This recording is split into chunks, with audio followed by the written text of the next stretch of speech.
welcome to our channel. September 1944, East Texas.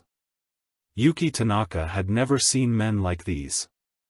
The lumberjacks who worked the pine forests towered over her, 6 feet tall, some even taller, with shoulders broader than doorways and hands that could grip tree trunks. "You're staring," Ko whispered beside her in Japanese. "Stop staring, I can't help it, they're giants." The 12 Japanese POWs stood in a nervous cluster outside the lumber camp office. Most were nurses and translators captured in the Pacific Theater, now assigned to this Texas work program, far from the coastal internment camps, the Japanese girls. A man approached, even bigger than the others, with a red beard and arms like tree branches. "I'm Hank Morrison, camp foreman. You'll be working the cookhouse, laundry and camp maintenance." "Yes, sir," Yuki replied in careful English. She was 24, former translator captured on Saipan 6 months ago. "We understand good, because we got real work here. Lumber, don't cut itself," Hank gestured to the forest. "You'll earn your keep, but you'll be treated fair, clear. The contradiction was stunning. Japanese prisoners working freely in Texas forests while their countries fought viciously across the Pacific. How had captivity led to this surreal freedom? This story began with desperate wartime labor shortages and cultural shock that would challenge everything these women believed about Americans, about themselves and about the unexpected ways enemies could see each other. But before we discover how Japanese PS encountered the Wild West, tell us where you're watching from. We love hearing from our global audience who appreciate these incredible hidden chapters of history. That afternoon Yuki witnessed something she'd never imagined, a cowboy riding into camp on a magnificent horse rope, coiled at his saddle, hat pulled low against the sun. "Who is that?" she asked. "Another worker, that's Cole Brennan. Supplies horses for the lumber team's best horsemen in 3 counties. Cole dismounted with fluid grace, 6 feet 2 inches of lean muscle and confident swagger. He removed his hat, revealing unbleached brown hair and eyes the color of Texas sky. Yuki stared. She'd grown up in Tokyo, where men averaged 5 feet 6 inches, where cowboys existed only in American films, where horses were rare creatures, not working partners. This was another world entirely. "You're the new workers." Cole approached, speaking slowly from Japan. "Yes," Yuki managed. "We are prisoners here to work prisoners," Cole considered the word. "Well, prisoners or not, welcome to Texas. Fair warning, things work different here. We're direct, we're loud, and we expect folks to pull their weight. We will work hard," Yuki promised. "I believe it. Japanese got a reputation for hard work." Cole put his hat back on. "I'll be around regular bringing horses supplies. You need anything, you let me know." As he rode away, Yuki felt her companions buzzing with whispered Japanese. "Did you see the size of him and the way he moved like he was born on that horse? He spoke to us like we were normal people, not enemies. Maybe Americans are different than we were told." Yuki thought of the propaganda she'd grown up with, Americans portrayed as cruel, barbaric, inferior. But these lumberjacks, this cowboy, they were neither cruel nor inferior. They were just different. Impossibly tall, impossibly confident, impossibly strange. "Tomorrow we start real work," Ko said. "Better get ready," but Yuki knew they weren't ready. Not for the physical labor and certainly not for the cultural collision about to reshape everything they understood about enemies, about America and about the unexpected humanity that could exist, even in war. The lumberjacks and cowboys were like nothing from her world and she couldn't stop watching them. The work was brutal. Yuki and the other PS worked 12-hour days, cooking for 60 lumberjacks, washing mountains of clothes, maintaining the camp, all while navigating a language barrier and cultural confusion. That made everything harder. "Why do they eat so much?" Schizo complained, staring at the massive portions. The lumberjacks consumed 3 eggs each, half a pound of bacon, because they're giants who work like machines. Yuki replied, stirring a huge pot of stew. They burn through food like locomotives burn coal. The size difference was constant shock. The smallest lumberjack was still 5 feet 10 inches, a full 7 in taller than Yuki. They moved through the camp like forces of nature, carrying logs that should require 3 men swinging axes with terrifying power, shouting to each other in voices that echoed through the pines. "You're getting used to it," Hank asked one afternoon, finding Yuki staring at the work crews. "The size thing?" "No," Yuki admitted honestly. "In Japan men are," she gestured to indicate, "much shorter." "You're all so big like bears," Hank laughed. "A sound like thunder. Never been compared to a bear before." "I'll take it as a compliment. You're doing good work, by the way, best camp cooks we've had in years." "Thank you, sir." "Stop with the sir, just Hank, we're not formal here." But formality was all Yuki knew. Japanese culture built on respect, hierarchy, proper distance. American casualness felt wrong, almost disrespectful, until she realized it wasn't disrespected, it was equality. The lumberjacks treated her like a person, not a prisoner. They said, "Please and thank you." They complimented her cooking. Furthermore, they asked about her life, her language, her culture. "Teach me some Japanese," one logger requested during lunch. "How do I say this is delicious?" Yuki replied, sides, he tried mangling the pronunciation that right close enough. Yuki smiled despite herself. Then Cole Brennan returned with a string of horses and everything shifted again. Yuki was hanging laundry when she heard the thunder of hooves. She turned to see Cole riding in 5 additional horses trailing behind, all magnificent animals moving in synchronized rhythm. He dismounted, noticed Yuki watching, tipped his hat. "Afternoon.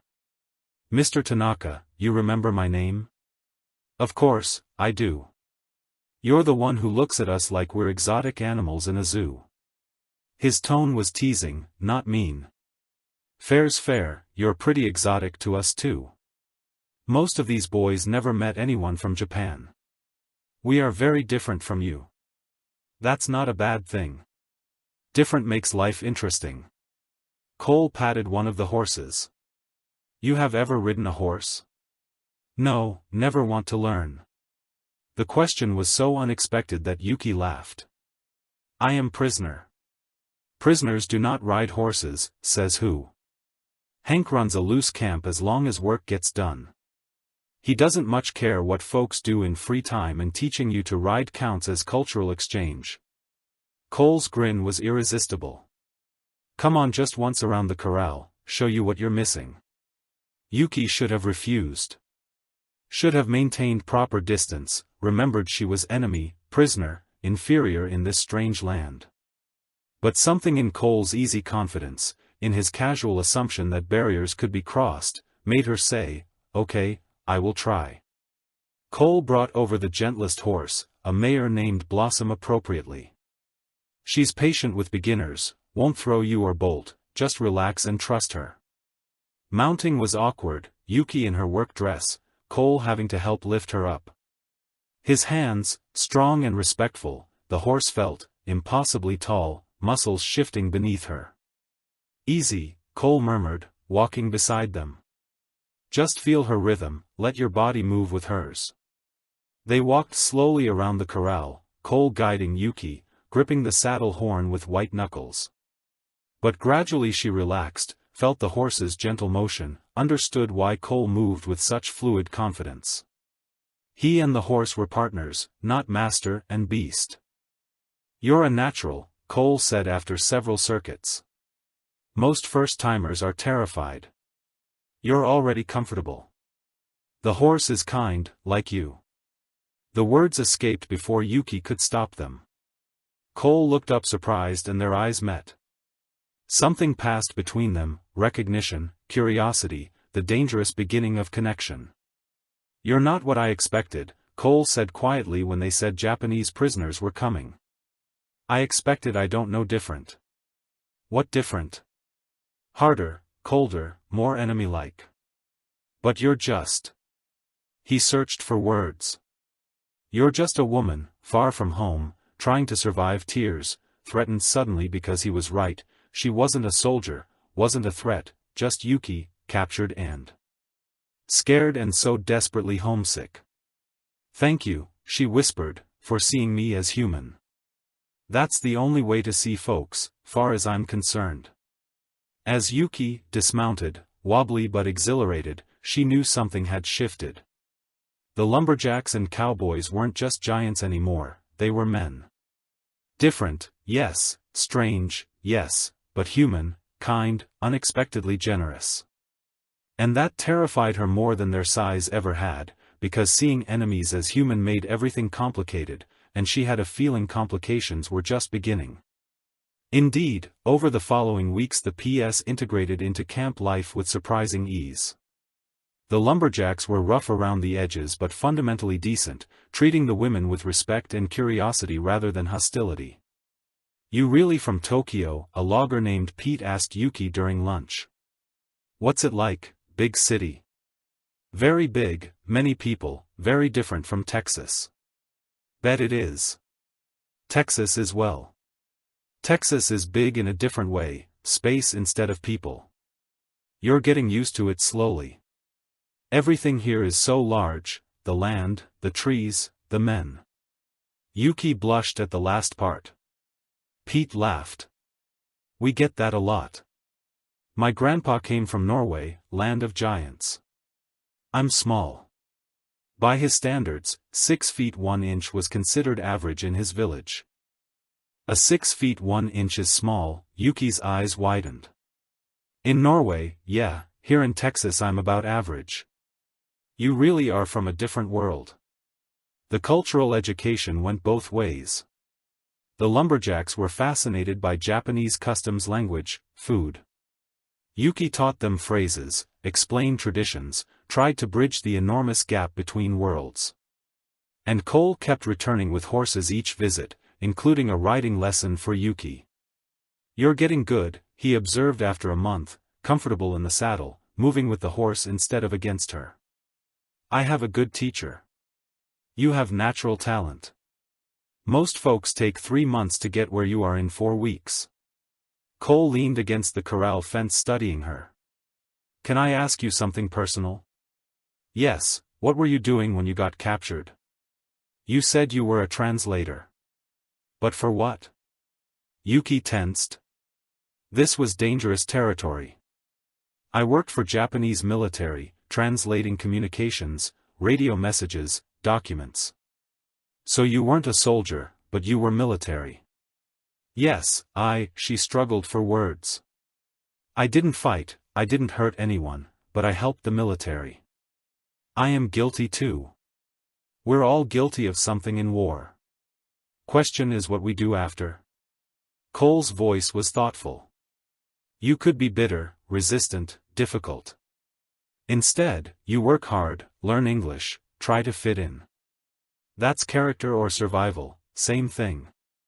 Sometimes their conversations grew deeper, more personal. Cole told her about his family's ranch, his love for horses, his complicated feelings about a war happening so far away. Yuki shared carefully edited stories about Tokyo, her family, the life before everything fell apart. You miss home, Cole observed one evening, after a lesson, every day. But home, Yuki's voice caught. Home may not exist anymore. Tokyo is being bombed. My family, I don't know if they're alive, I'm sorry. Cole's sincerity was palpable. That's the worst part of war, the not knowing. Do you have family in the fighting? Cousin in the Pacific Marines? He's out there somewhere fighting your countrymen. It's strange. He might have been at Saipan when you were there. Might have been part of the force that captured you. The thought was disturbing. Small world made smaller by war.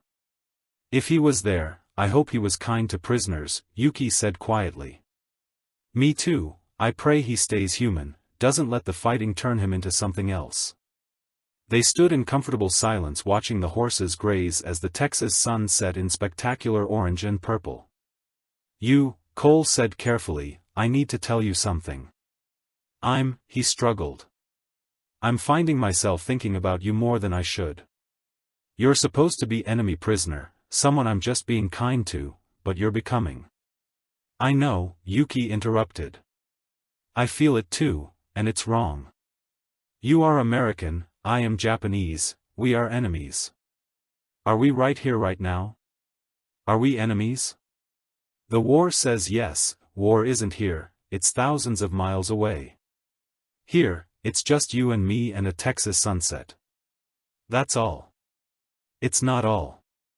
It can never be just that. Yuki's voice trembled. When the war ends, I go back to Japan, you stay in Texas. This, whatever this is, it has no future. Maybe, maybe not. Wars end. Things change. People. Surprise you not this much. We are too different. Our worlds are too far apart. Yuki, I should go dinner preparation. She fled before Cole could respond, before her resolve cracked completely because he was right.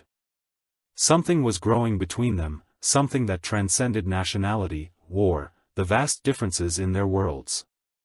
But acknowledging it felt like betrayal of Japan, of her family, of everything she was supposed to be. That night, Ko confronted her. The cowboy Cole, you have feelings for him. No, Yuki protested weakly. Don't lie. I see how you watch him, how you smile when he arrives, how you volunteer for any task that might mean interaction. Ko's voice wasn't judgmental, just concerned. You're falling for the enemy, Yuki. That's dangerous, I know. I'm trying to stop. Are you? Because it looks like you're encouraging it? The writing lessons, the conversations, the way you light up around him. He treats me like a person, not a prisoner, not an enemy, a person. Do you know how rare that is? It's rare because it's supposed to be rare. He's the enemy, Yuki. A kind enemy, maybe a handsome enemy, but enemy nonetheless. He's just a man, a good man caught in bad circumstances, like us. Then, what you fall in love and when war ends, what you stay here, abandon Japan, abandon everything. I don't know what I'm doing. Yuki's composure shattered. I just know that when I'm with Cole I feel human again. I feel like Yuki, not prisoner number 17. Is that so wrong? Ko, softened, pulled her close. No, it's not wrong, just dangerous.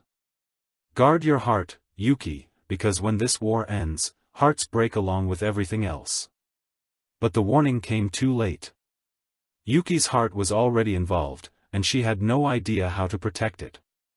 Winter came to East Texas and with it unexpected complications. A severe storm damaged the lumber camp, requiring all hands for repairs, including the PS working alongside the lumberjacks. We need everyone, Hank announced. Storm took out 3 cabins, damaged the main hall, destroyed half our equipment. Rebuilding starts now. Yuki found herself working directly with the lumberjacks for the first time, experiencing firsthand their incredible strength and competence. They lifted beams she couldn't budge, wielded hammers with precision, rebuilt structures in hours that should take days. You're staring again, Cole said, appearing beside her with a load of lumber on his shoulder that would require 3 men in Japan. I can't help it. You are all so strong, hard work and good food plus genetics. I suppose my grandpa was 6 feet 4 inches. Could wrestle steers? Cole set down the lumber. What can you do? Help me measure these planks. They worked together, Yuki measuring Cole, cutting, falling into easy rhythm. The physical proximity was both thrilling and terrifying. Cole's height meant she had to look up to meet his eyes, his presence, overwhelming in the best and worst ways. Can I ask you something? Cole said during a water break about Japanese culture. I don't want to offend. You can ask anything. Are marriages arranged there or do people choose? The question was loaded. Yuki understood the subtext. Traditionally, arranged families decide, but modern times, she hesitated. Some people choose now love matches. It's becoming more common, and you were you. Cole couldn't finish. No, I was engaged before the war, arranged marriage. He was a good man, respectable family. I agreed because it was expected. Did you love him? I respected him. Love would come later. We believed through duty and commitment. Yuki looked at Cole directly, but that was before. He's probably dead now. Most soldiers in Tokyo were killed in bombings or fighting. I'm sorry, are you? The question was sharp. Your countrymen killed him. Why would you be sorry? Because he was a person, because you cared about him, because war, destroying lives, is always worth being sorry about, regardless of sides. The compassion in his voice broke something in Yuki. She'd been holding herself together for months, maintaining control, surviving, but Cole's kindness cracked her defenses. I don't know how to do this, she whispered. I don't know how to be enemy and person at the same time, how to hate your country and care about you, how to want Japan to win. But also want to stay here. Who says you have to choose? Maybe it's possible to hold complicated feelings, to wish the war would end without declaring absolute loyalty to either side. That's treason. That's human. Their conversation was interrupted by shouting. One of the lumberjacks, a man named Dutch, known for his hostile attitude toward the PS, had cornered Schizo, speaking aggressively, "You people started this war Pearl Harbor. You think we forgot?" I wasn't at Pearl Harbor. Schizo replied in broken English, frightened, I was in Tokyo. Civilian, don't matter, you're Japanese, that's enough. And Deco moved fast, putting himself between Dutch and Schizo. Back off, she's under camp protection, she's the enemy. She's a woman doing her job and you're being an ass. Walk away. Dutch, you're defending them now what you got? A thing for the Japanese girl. Everyone sees how you look at that translator. Cole's expression went dangerous. My personal feelings are none of your business, but camp rules are clear. No harassing the workers. Break that rule again, you're fired. You can't fire me, Hank can and he will. On my recommendation, try me. Dutch glared, but backed down. After he left, Cole turned to Schizo, you, okay, yes, thank you, don't let him get to you. Most folks here are decent. Dutch is just. He lost a brother at Pearl Harbor. Can't get past the hate. I understand, Schizo said quietly. Many Japanese feel same about Americans, hate because of what happened to their families. Yeah, war creates a lot of hate. Takes conscious effort to choose something different. That evening Yuki found Cole by the horse corral. Thank you for defending Schizo. Don't need thanks for basic decency. In war, basic decency is rare. She struggled for words. You keep showing us we're human, that we matter. That's not small thing. You do matter too. Cole stopped himself to everyone here, just everyone. The question hung dangerous between them. Cole looked at her, really looked, and Yuki saw everything she felt reflected. No, he admitted, not just everyone. You matter to me specifically, personally, more than you should, Cole. I know it's impossible, I know all the reasons why this can't happen. But, Yuki, his voice was raw. I'm falling for you, have been for months and I think you feel it too. Feeling it doesn't make it right, doesn't make it wrong either. They stood in the darkness. Texas stars overhead, war raging across oceans, two people from impossible worlds drawn together by something stronger than nationality or conflict. What do we do? Yuki whispered, I don't know, but I know I want to find out. Cole reached out carefully, giving her time to pull away. She didn't. His hand enveloped hers, warm and calloused and impossibly gentle. Give us a chance. See where this goes. Maybe it ends when the war ends, but maybe it's the beginning of something worth fighting for. My people would call me traitor, mine would too, so we'll be traitors together.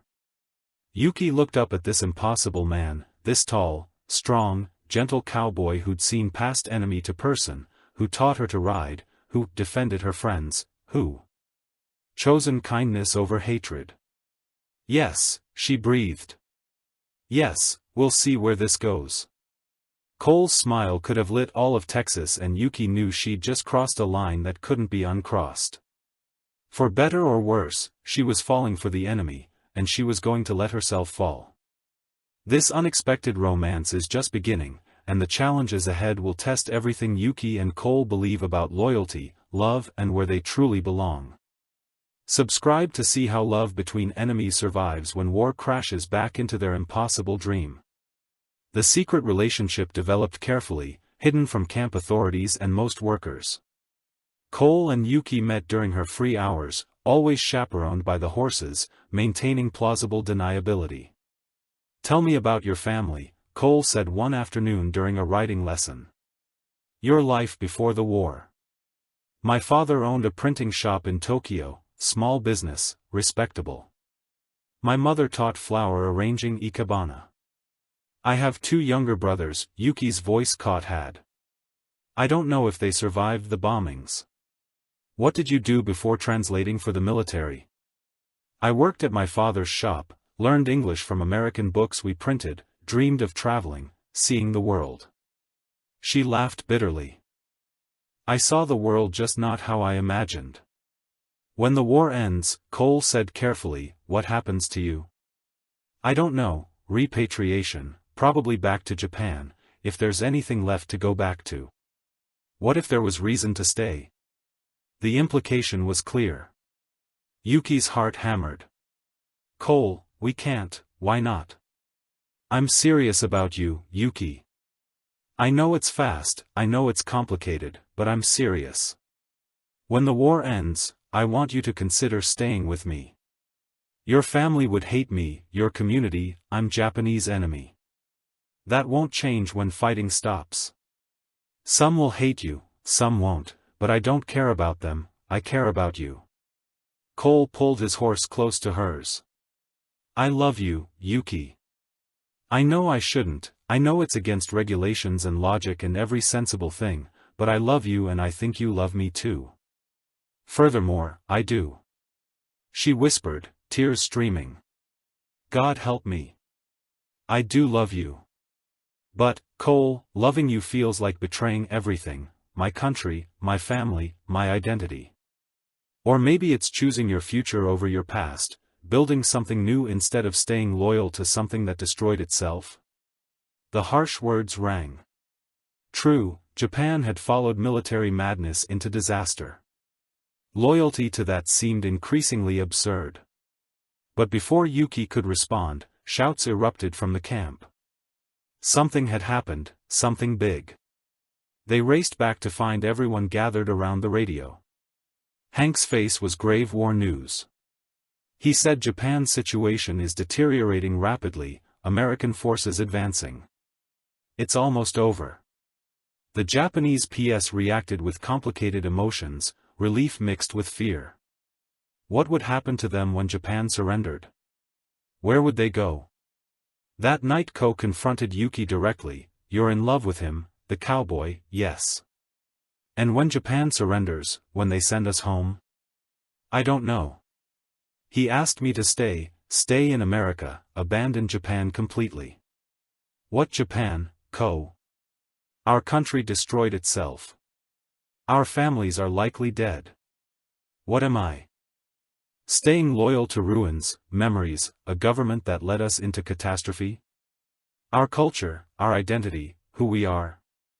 I'm still Japanese, that doesn't change. But maybe I can be Japanese and American. Maybe identity isn't location? Ko shook her head sadly.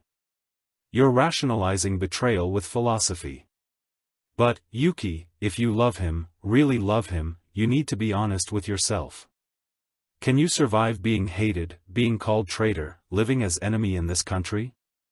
I don't know, but I know I can't survive without him. The confession was stark, undeniable. Over the following weeks, as war news grew more dire for Japan, Yuki and Cole's relationship deepened. They stopped pretending it was casual, stopped hiding from what they felt. My family will meet you when the war ends, Cole promised. They'll see what I see, an incredible woman who survived impossible circumstances with grace.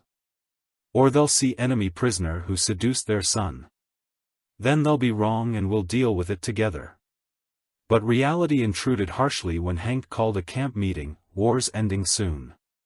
Could be weeks, could be months, but it's ending. And when it do, you'll all be processed for repatriation back to Japan. I want you to prepare for that, all of us. Yuki heard herself ask, even those who want to stay in America. Hank looked surprised.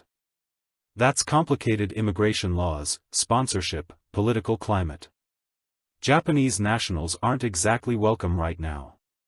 But possible technically. But you'd need compelling reason, American spouse. Usually even then it's difficult. Hank's eyes narrowed. This about Cole.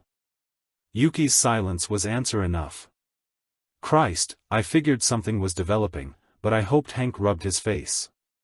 Yuki, you know that's against regulations, fraternization between guards and prisoners. Cole could face charges. I know it's my fault, I encouraged. It takes two to tango. I'm not blaming you, but this is complicated, real complicated. We love each other. Yuki said firmly, is that illegal in wartime between enemy nationals? Kind of yeah, but Hank's expression wasn't entirely unsympathetic. Look, I'm not heartless. I've seen how Cole looks at you, how you look back. But you're swimming against a strong current public opinion. Military regulations, immigration law, your families, all of it stacked against you. So we should just give up. I'm saying, fight smart, keep it quiet until war ends, then deal with immigration. Formally, Cole's a civilian. That helps. You're not military combatant. That helps too, but it'll be a battle. That evening Cole found Yuki crying by the corral. Hank knows, she said, about us. I know he talked to me too, threatened to fire me, then back down. Cole pulled her close. Yuki, listen, this won't be easy, but I'm committed. When the war ends I'm filing immigration paperwork, marrying you if you'll have me, fighting every bureaucrat and regulation between us and a future. Why? Why fight so hard for enemy love? Because you're not the enemy, you're Yuki, the woman I love, the person who taught me that nationality is just an accident of birth. Character is what matters. He tilted her face up, marry me when the war ends. Marry me and stay in Texas and build a life we choose. Not one war chose for us. Yes, Yuki whispered. Yes, I'll marry you. They kissed their first, desperate and sweet and full of impossible hope. And somewhere across the Pacific war raged on. But here in this Texas lumber camp, two people from enemy worlds had chosen each other, and that choice would define everything that came after, for better or worse, against all odds, forever. August 1945. Japan surrendered. The war was over at the lumber camp. The news brought complicated emotions, relief, fear, uncertainty about what came next. You're being processed for repatriation, Hank announced to the PS. Transport to processing centers begins next month. From their ships back to Japan. All of us, Yuki asked, heart sinking. No exceptions, that's the standard procedure. Unless you have compelling reason to remain, marriage to American citizen, sponsorship, asylum claim. Without that you return home. Cole immediately began the immigration fight. He filed paperwork, hired a lawyer, leveraged every connection his family had. But post-war bureaucracy was nightmarish. Japanese nationals were deeply unpopular, immigration laws restrictive. They denied the initial application. Cole's lawyer reported in September. Cited security concerns, public sentiment, insufficient grounds, insufficient. We're engaged, we want to marry. Engagement isn't marriage, and even marriage might not be enough. The climate right now. Americans aren't welcoming Japanese immigrants. Then we marry immediately, Cole decided, before they ship her out. But military authorities blocked it. PS cannot marry while still in custody. After repatriation and proper waiting period, you can apply for marriage visa, if approved. Yuki's departure date was set, October 15, 6 weeks away. I'll come with you, Cole said desperately, to Japan. We'll marry there. Then figure out where to live. Your life is here, your family, your work, your land. I can't ask you to abandon everything. You're not asking. I'm choosing, but Yuki refused. Go to Japan, wait in destroyed cities for bureaucracy, while your family needs you here. No, we fight the right way. I go back, you stay here. We work the immigration system, however long it takes. That could be years, then years. If we're meant to be, we'll survive the wait. The logic was sound but heartbreaking. Their final weeks together were bittersweet, stolen moments, desperate conversations, the constant awareness of approaching separation. I love you, Cole said the night before her departure. Distance doesn't change that, war doesn't change that. I'll wait as long as it takes. I love you too, and I'll fight to come back. They held each other, knowing tomorrow would tear them apart, but both hoping desperately, impossibly, that this wasn't the end, just an interruption. October 1945, Yuki returned to a Japan she barely recognized.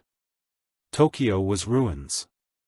Firebombing had destroyed 70% of the city. She found her family's shop gone, her home obliterated, but miraculously her mother and one brother had survived, living in a refugee shelter. Yuki, her mother sobbed, holding her. We thought you were dead. I survived. I was prisoner in America, Texas, America. Her mother's face hardened. They treated you well, yes, better than expected. Yuki, hesitated. I met someone there, an American, a cowboy. We want to marry. Her mother's expression went from joy to horror. Marry an American. You would abandon Japan, abandon your family, not abandon. Build a life. Mama, Japan is destroyed. What future is here? Rebuilding, we need everyone to rebuild. You would run to America instead. The argument was brutal, exposing the impossible choice, duty to family versus desire for future, loyalty to homeland versus love for enemy.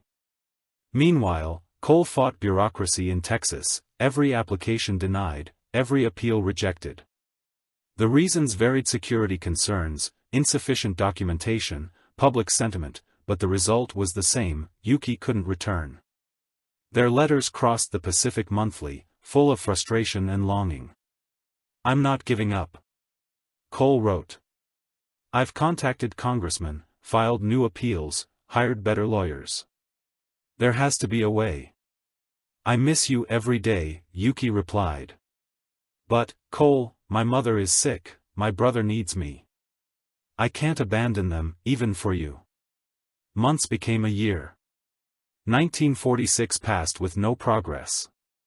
Then 1947, the separation was destroying them both. You need to move on. Yuki's mother said, seeing her daughter's misery, find a Japanese man, rebuild here. This American fantasy is killing you.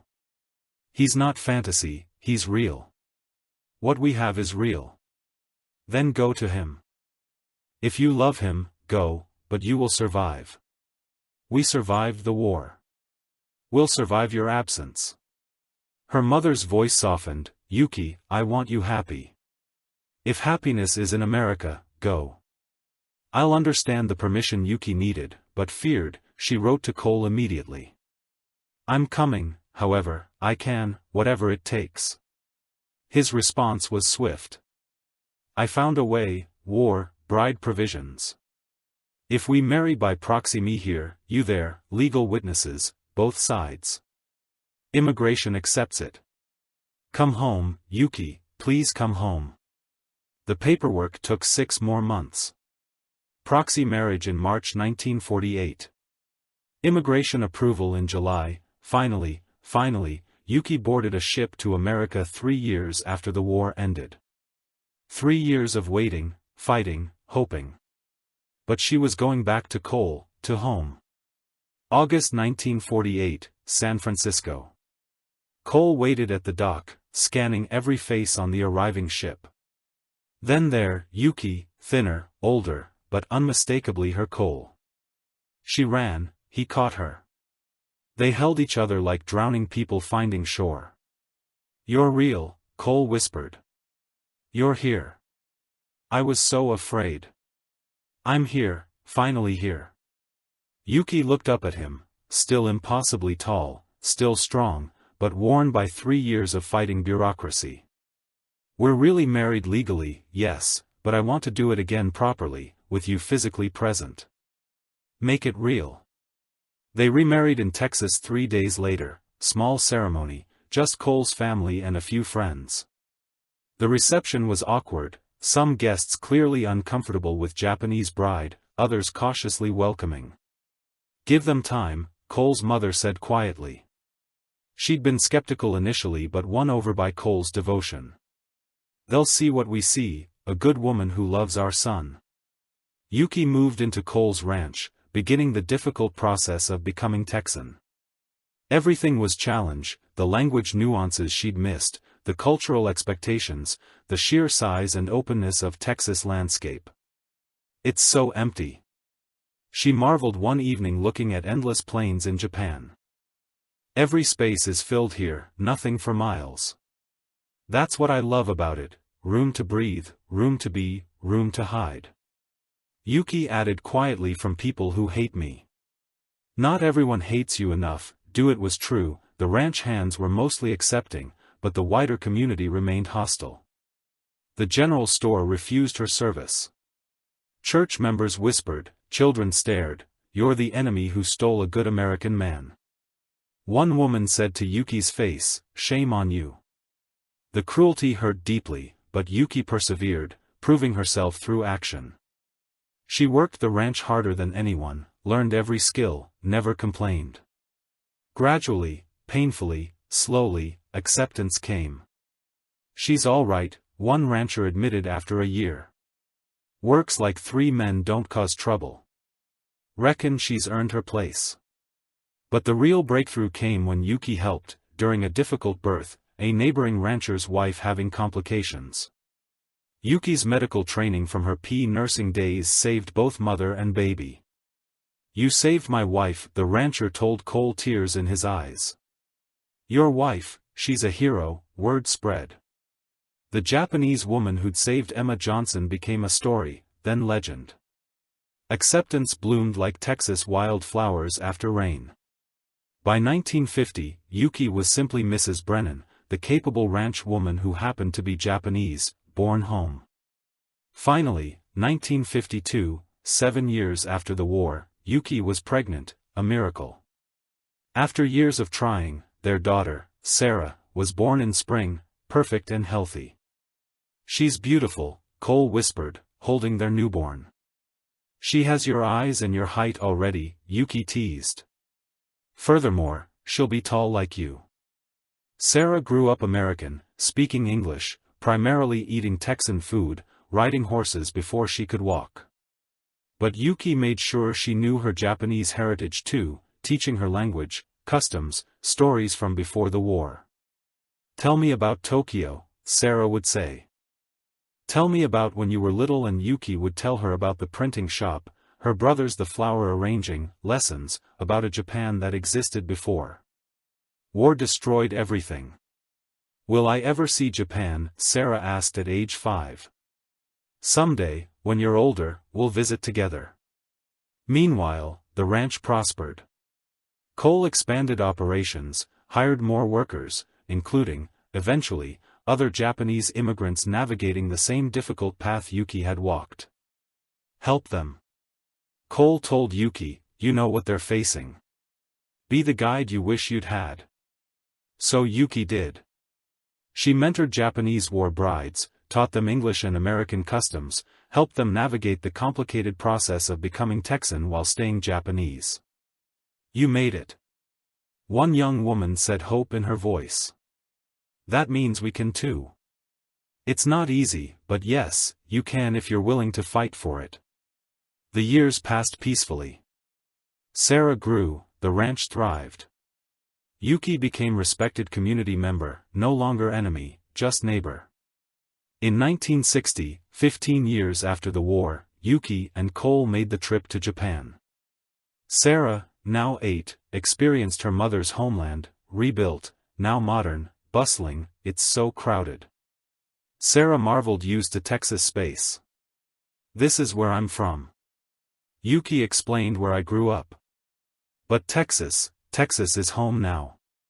They visited Yuki's mother, elderly now, fragile, but proud of her daughter's American life. You chose well, her mother said in Japanese, this Cole, he's good man, he made you happy, he did, he does. Then I have no regrets. You honored your heart. That's what matters. The circle felt complete approval from her mother, acceptance in Texas, a family that bridged worlds, everything she'd fought for, everything the war had tried to destroy, rebuilt. Stronger than before 1965. 20 years after the war, the lumber camp where Yuki had first met Cole was closing, timber industry shifting operations, consolidating. Cole and Yuki attended the final gathering reunion of old workers. Remember when you arrived, Hank, now 70, retired, asked Yuki. Tiny Japanese women scared to death, staring at us like we were giants. You were giants. I'd never seen men so tall and strong, cowboys and lumberjacks, like creatures from American movies, not real life. And now look at you, Texan ranch woman, mother, respected community member. You've come a long way. Yuki looked around the gathering, former PS who'd stayed, Americans who'd befriended them, families built from enemy love. We all came a long way. The war tried to make us hate each other. We chose different. Cole approached, sliding an arm around her waist, still tall, still strong, graying now, but unmistakably the man she'd fallen for 20 years ago. What are you thinking about? He asked. That first day, when I saw you ride in on that horse, I thought you were the most impressive, terrifying, beautiful thing I'd ever seen. And now you're just mine, familiar, beloved home. Sarah, now 18, preparing for college, joined them with her boyfriend, a young rancher's son. Mom, tell the story again. She requested about how you and Dad met, how Japanese P fell for Texas cowboy. Yuki smiled. She'd told this story countless times to Sarah, to other immigrants, to anyone who asked how enemies became family. It started with shock, Yuki began. We arrived at lumber camp expecting cruelty. Instead, we found men, different men, giant men. Men who rode horses and cut trees like forces of nature, men who treated us like humans when they could have treated us like enemies. And Dad, Sarah prompted, your father rode into camp on a horse looking like every cowboy I'd seen in movies, but real, solid, impossibly tall and impossibly kind. He offered to teach me to ride. I said yes, and in those riding lessons, in learning to trust a horse, to work with power instead of against it, I learned to trust him too. Was it hard falling for the enemy? Hardest thing I ever did, easiest thing I ever did, both at once. Yuki looked at Cole. He saw me as Yuki, not as Japanese, not as enemy, just as me. That's rare, precious, worth fighting for. And you fought, Sarah said, for 3 years across an ocean against immigration, law and prejudice and families who didn't understand. We fought because love was stronger than war, because choosing each other mattered more than choosing sides, because Yuki's voice caught with emotion, because home isn't where you're from, it's where you choose to build your life. Cole pulled her close and we built something good, ranch family, community, proof that enemies can become partners, that Japanese PS can become Texas cowgirls, Yuki added. With a smile. As the gathering continued, old friends reminiscing, new generations, learning history. Yuki reflected on the journey from terrified prisoners staring at impossibly tall lumberjacks and cowboys to confident ranch men who belonged in Texas as much as anyone. The war had made them enemies, but humanity, choice, courage, love had made them family. And that legacy, that proof that walls between people were illusions, that differences could be bridges instead of barriers, that was worth every struggle. Thank you, Yuki whispered to Cole, for seeing me when I was invisible, for choosing me when I was enemy, for building this life with me. Thank you for staying, for fighting to come back, for choosing Texas, for choosing me. They stood together watching the Texas sunset, the same sunset that had witnessed their first riding lessons, their first kiss, their first impossible dreams. 20 years later, those dreams were reality, built one choice at a time, one act of courage at a time, one moment of seeing past enemy to person at a time. And it all started with shock. Japanese PS amazed by the size and strength of Texas lumberjacks and cowboys, ending with love bigger than war, stronger than hate, lasting forever. Welcome home, Yuki, you earned it.